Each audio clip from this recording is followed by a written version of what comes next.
Hi guys, hey, everywhere don't bust for this one or this matter. They shake everywhere as they break different table legs now. This allima abubaka issue wey don dey drag many people inside now. Im say na colleagues na dem do merit, na dem do juju wey affect am, wey make am dey bleed. The one wey e tell Kemi Olunloyo now and Stella, now e don change am say na Suleiman na im do am, wetin make am she dey bleed. eh Table legs don shake everywhere. They don drag Mercy Johnson in now, Iyabo Ojo in, Tonto dikeh in, with many people. I go like when I watch the video for una sef, as Kemi Olunloyo speak im mind, talk how dem take tell am. Make you watch am. I will see you guys in my next video. Bye bye. Recovery and all.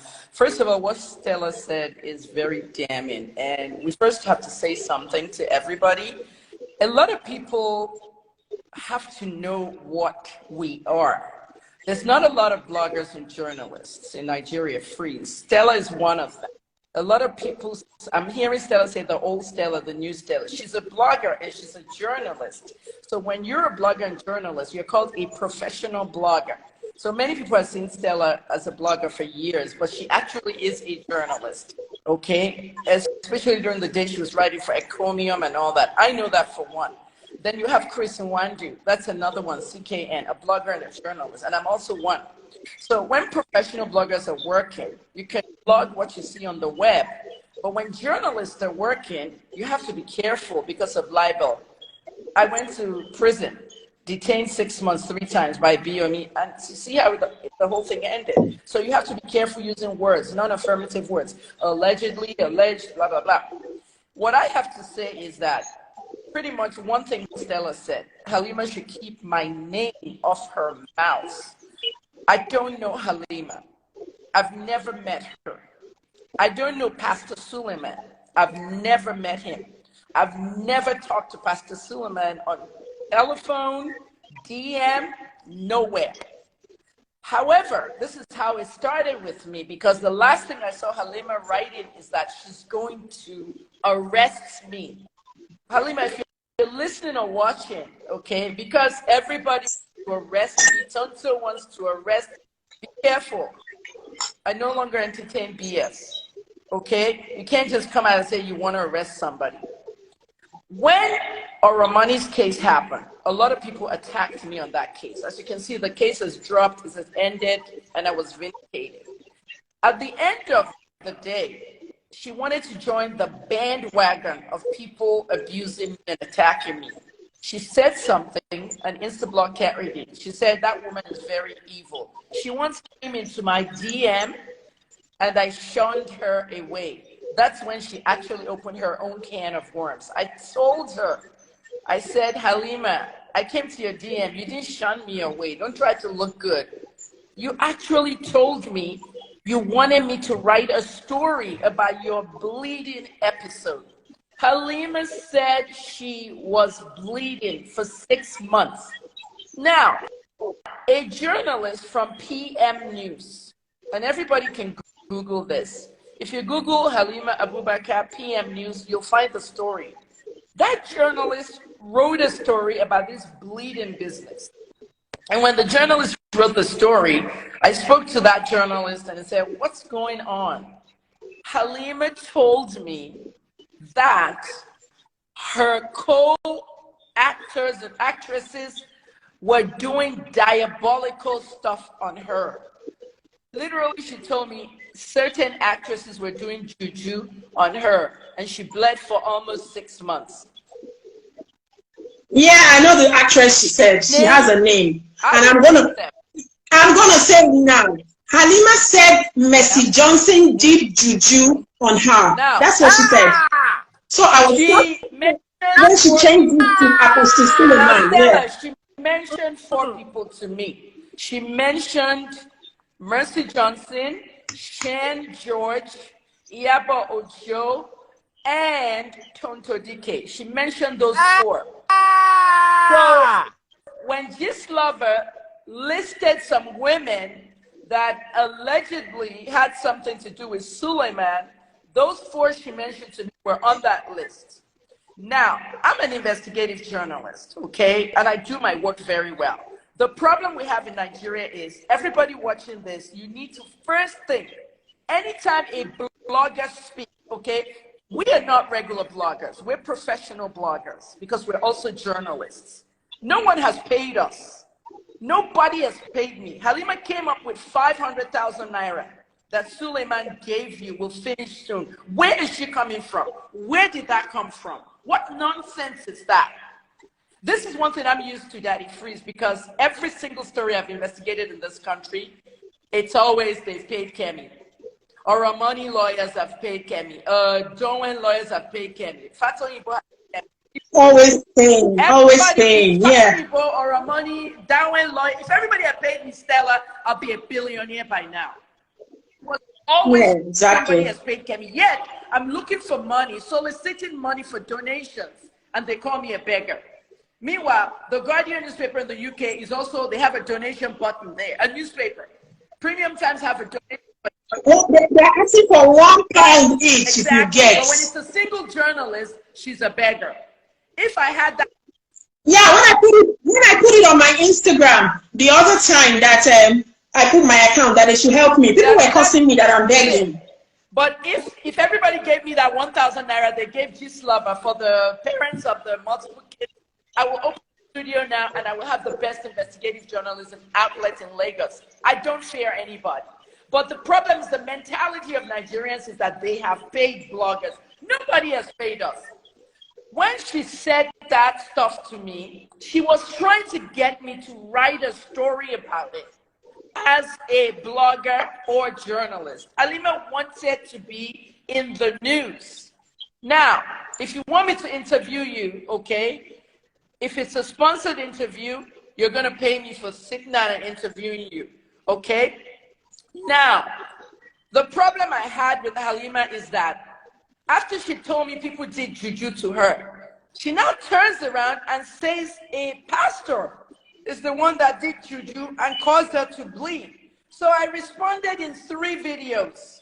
And I said to Halima, go and check yourself for fibroids.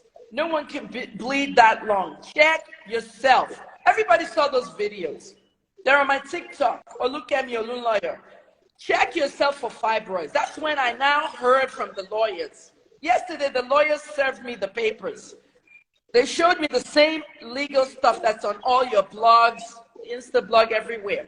I got it, okay? And I'm just, if they subpoena me to this case, I'm just gonna say what I'm saying on this video. I don't know about Nigerian law, but abroad, they can admit this kind of videos. So when Halima now said, okay, how much has Suleiman paid you? I found it very hard for someone to tell a journalist, an investigative to say the least, that you were bleeding because your own colleagues, you're accusing your colleagues of juju, and next thing now, the pastor is the one that did juju to you. I have no idea of everything Stella just said. The money, the blackmail, the 20 million, I didn't even know all this happened.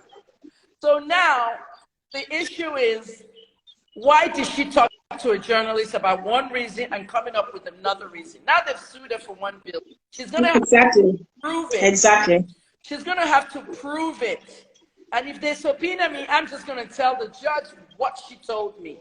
My friends did juju, name them. Mercy Johnson.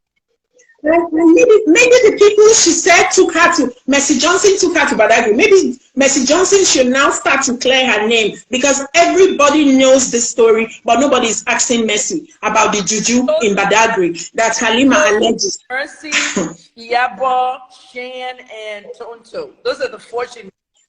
No, she only told me Mercy. She only told me Mercy. That she has a lot of thoughts on her back where she went to for deliverance from the juju that Mercy did on her.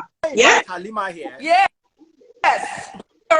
Now, she said she's going to lock me in prison because I collected 500,000 from Suleiman. She's going to have to do that. Please. Excuse me, please, ma'am. Ma'am, excuse me. Please, I'm not going to exchange words with Halima on this live. Give her her home time. If you want to do a live with her, let her talk alone. I'm not going to do this with her, please. Allima, right? Darling sister, I am inviting you to my live to come and clear all these things that are being said against you. Please feel free to come to my live. Daddy Freeze, all I just want to say, I have to go to the Tinubu space that they're doing. They invited me because it's about press freedom. Atiku versus Tinubu and press freedom. But before I go, all I just want to say is that if I sue Allima for defaming me that I collected 500,000 from Suleiman, a pastor that I've never met, spoken to, or gotten any money from whatsoever. If you look in my bank account for the last 1.5 years, you won't find any alert for 500,000. Okay? If I sue her, okay, I will win that. And I'm planning to sue her. She actually did so many Instagram stories saying she'll take me to court. No, saying that she'll lock me up. You think everybody wants to lock me up? You think it's an easy thing? So she put her mouth there. She opened her own can of worms, okay? I wasn't doing the story. I told her how much it's going to cost her. Okay, I don't do stories for free. Okay, if you want me to interview you, it's a sponsored interview. Everybody charges for that. She didn't want to pay, so she forgot about it. But she opened the can of worms when the Oramani case came on, and she wanted to join the bandwagon of calling Kemi evil. She said, exactly. Anytime there's a controversy going on, she looks for a way to go in. Say that again. She looks for a way to become part of it. I didn't hear. Anytime there's a controversy going on about somebody, she looks for a way to put herself inside so that her name will trend. She's actually happy now that she's trending. She's happy. This is what she wants. But she cannot monetize it. That's the problem. With me is that anybody can want to put their mouth in anything. You're a critic. Daniel Rager does that every day. He's a critic. I'm also a critic. I did Kemi Talks.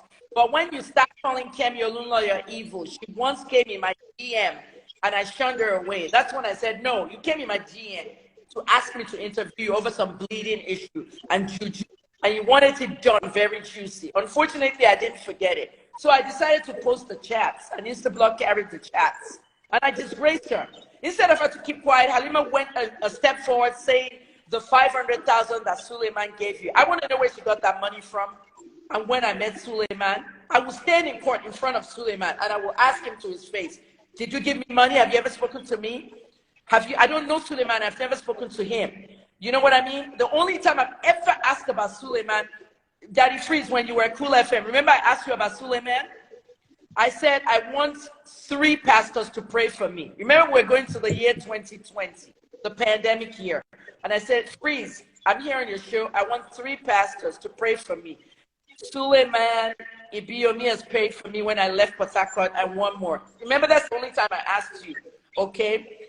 And I didn't follow up with any prayers or anything, but I've never seen him. I've never spoken to him. Allima claims that I got paid by him. Why?